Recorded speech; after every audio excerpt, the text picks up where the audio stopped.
Aaron thought she heard the oxygen escaping from her lungs. The spongy lobes of her respiratory system seemed to be collapsing. The surfactant, that fatty lipid substance coating her alveolar sacs, was not doing its job. It was not preventing her lungs from sticking to their inner lining. Aaron struggled to breathe. She's in this hospital? In our lives? Arathi is in Philadelphia. She flew in from London this morning. I am meeting her family tonight. Morari thought it was best not to mention that the bride viewing ceremony would take place this evening. It would be his first opportunity to see his fiancée. He hadn't even spoken to the woman yet. Arathi? Aaron wanted to ignore the other woman's name, but Morari seemed too acquainted with its pronunciation. That really hurt. Is the engagement party tonight? Is this where everything becomes official? Aaron abruptly began speaking fast. She focused on his face. Is she wearing your ring? I haven't given it to her yet. But you have it. That is not important. Where is it? I want to see it. I can't do that. Why? Because it would hurt me even more, she demanded, rising from the chair behind the desk. Her body was reacting on its own, encouraged by his insensitivity. I don't think that's possible. The fact that you left my bed this morning with another woman's ring in your pocket is a slap in the face.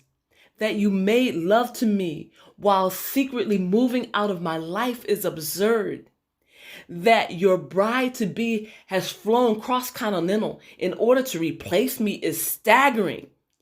You have the audacity to enter my office and... She was at a loss for words. She searched the ceiling and the walls for answers. Then she looked at him. Am I invited to this celebration? I want to be a part of the festivities.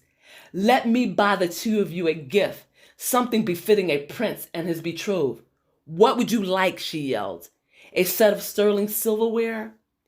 A crystal vase?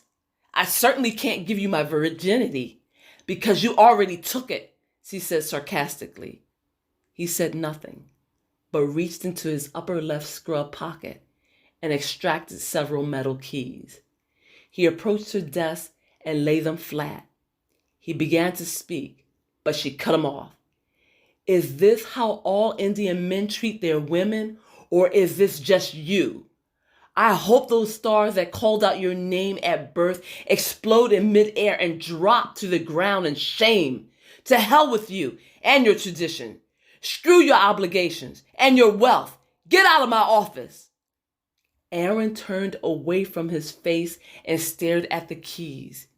She heard the unfolding of paper as his hand came into view. She realized that he was holding a check. Still, you insult me? You place that before me like I have no morals? I do not want your money. Keep it. This is the only gift I can give you. What about your love, Morari? I wanted that. I gave mine freely. No price tag attached.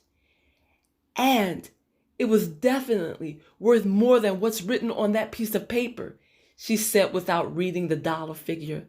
Eri, the amount is large, too significant to ignore. I am trying to do the right thing. I am trying to apologize. With money?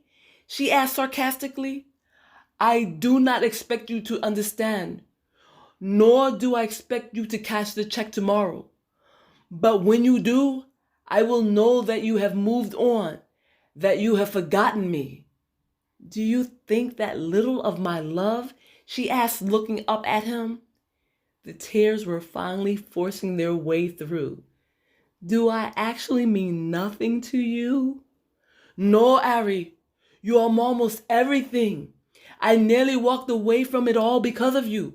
My title, my position. I wanted you that badly. But those are the desires of one man.